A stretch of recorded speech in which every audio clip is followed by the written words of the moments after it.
Bismillahirrahmanirrahim. Assalamualaikum warahmatullahi wabarakatuh. Perkenalkan, nama saya Irpianda dengan NIM 2215050176.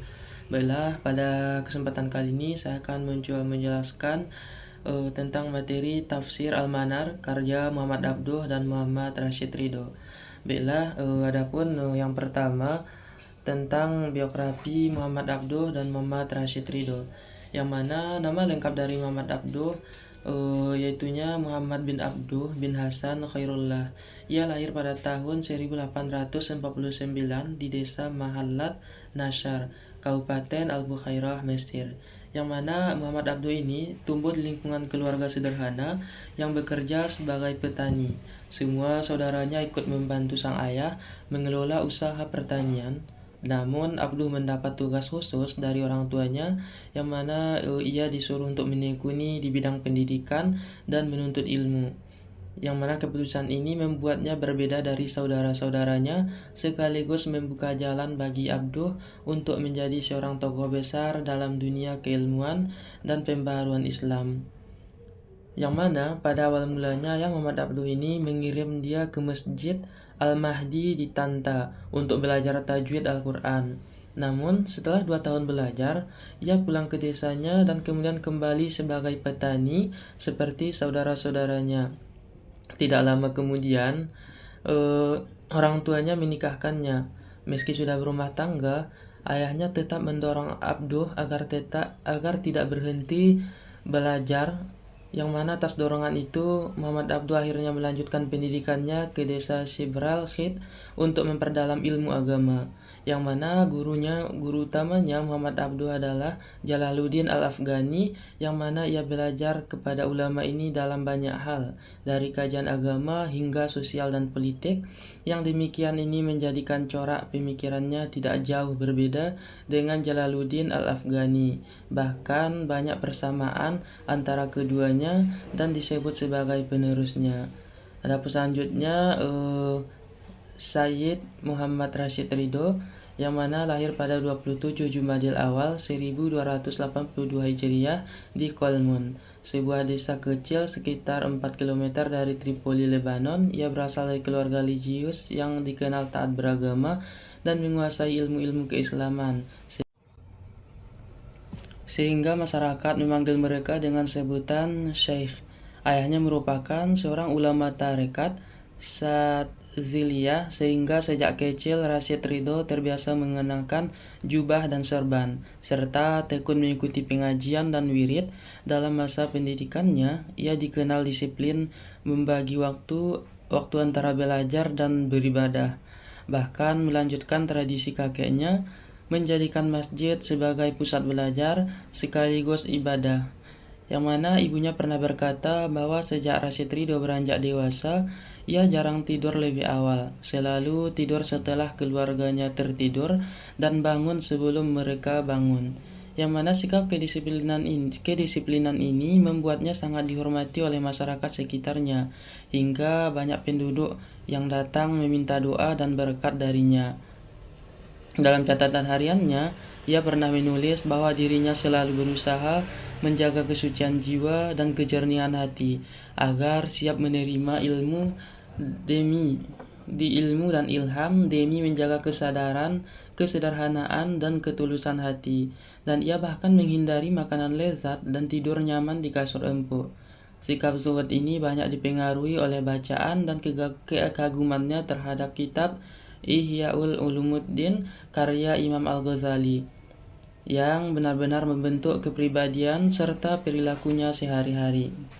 Baiklah, adapun poin selanjutnya yang B, kontribusi dalam bidang tafsir Muhammad Abduh, yang mana memberikan kontribusi besar dengan memperkenalkan metode tafsir yang lebih menekankan aspek rasionalitas dan kontekstualitas, yang mana ia mengkritik praktik taklid buta yang membelenggu umat dan mendorong mereka untuk kembali memahami Al-Quran secara langsung dengan mengedepankan akal dan ijtihad.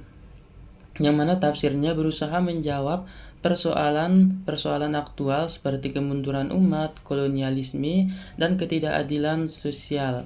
Yang mana Abduh ini melihat bahwa Al-Quran harus mampu membangkitkan umat Islam dari keterpurukan dan mengajarkan nilai-nilai universal yang relevan sepanjang masa. Sementara itu, Ridho menggagas Al-Manar susun dari seri yang dipublikasi di majalah Al-Manar, yang mana Rashid Ridho menambahkan analisis jelas termasuk politik, hukum, dan sehingga tafsir Al-Manar memiliki corak sistematif yang menafsirkan ayat-ayat Al-Quran dengan menekankan relevansinya terhadap kondisi masyarakat. Misalnya dalam membahas ayat-ayat tentang persatuan, keadilan, jihad, dan pendidikan, Rashid Ridho juga mengkritik kondisi umat yang terpecah belah dan menyerukan untuk kembali kepada Al-Quran dan Sunnah sebagai solusi dari masalah tersebut. Adapun selanjutnya latar belakang historis penyusunan tafsir Al-Manar, yang mana penyusunan tafsir Al-Manar tidak dapat dipisahkan dari kondisi sosial politik umat Islam pada akhir abad ke-19 dan awal abad ke-20. Pada masa itu, dunia Islam berada di bawah cengkraman kolonialisme barat yang tidak hanya melemahkan secara politik dan ekonomi, tetapi juga mengikis sendi-sendi moral keagamaan umat Islam, yang mana tradisi taklid membuat umat Islam semakin sulit bangkit. Dalam kondisi inilah muncul kebutuhan mendesak akan pembaruan pemahaman agama yang mampu menjadi moto kebangkitan umat. Meski demikian, penafsiran Abduh dalam tafsir Al-Quran Al-Hakim hanya bermula dari Al-Quran Surah Al-Fatihah sampai dengan ayat 129 Al-Quran Surah An-Nisa yang awalnya disampaikan di masjid seperti Al-Azhar, Kairo sejak awal Muharram 1317 Hijriah sampai dengan pertengahan Muharram 1323 Hijriah.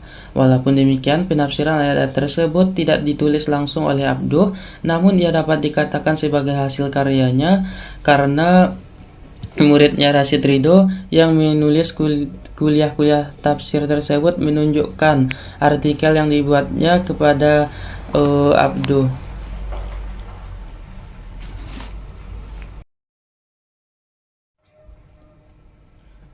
yang terkadang memperbaikinya dengan menambah dan mengurangi satu atau beberapa kalimat sebelum disebarluaskan dalam majalah Al-Manar, yang mana majalah Al-Manar menjadi wadah yang tepat untuk menyebarkan ide-ide tersebut sekaligus menjadi publikasi secara serial. Dengan demikian, tafsir Al-Manar hanya produk akademik, melainkan juga manifesto politik dan sosial. Secara kritis dapat dikatakan tafsir Al-Manar terhadap kolonialisme dan kebutuhan reformasi pendidikan. Ia hadir bukan hanya untuk memenuhi kebutuhan spiritual, melainkan juga untuk mengarahkan umat pada jalan pembaharuan kebangkitan. Adapun yang poin selanjutnya, ciri khas metode tafsir Al-Manar, yang mana tafsir Al-Manar memiliki ciri khas yang membedakannya dari tafsir-tafsir sebelumnya. Yang mana yang pertama, tafsir ini menekankan rasionalitas dan penggunaan akal dalam memahami teks Al-Quran. Selanjutnya, ia relevan dengan sosial, politik, dan pendidikan pada masanya sehingga menjadi tafsir yang hidup di masyarakat. Yang selanjutnya, tafsir ini memiliki semangat kebangkitan umat Islam, menjadikan Al-Quran sebagai sumber motivasi, memperbaiki pendidikan, dan menegakkan keadilan sosial. Adapun yang selanjutnya yang keempat, tafsir ini bersifat terhadap tradisi lama yang dianggap menghambat perkembangan umat. Dari segi metode tafsir Al-Manar menggunakan metode tahlili, di mana metode ini mencoba menguraikan dan menafsirkan ayat demi ayat dan surat demi surat yang diikuti kosakata dan penjelasannya, sehingga dalam penulisan dan penafsiran yang dilakukan dalam tafsir Al-Manar berurutan seperti pada mushaf. Utsmani yang dimulai dari Al-Quran Surah Al-Fatihah sampai akhir. Kajian tafsir yang ditulisnya Al-Quran Surah Yusuf ayat 53.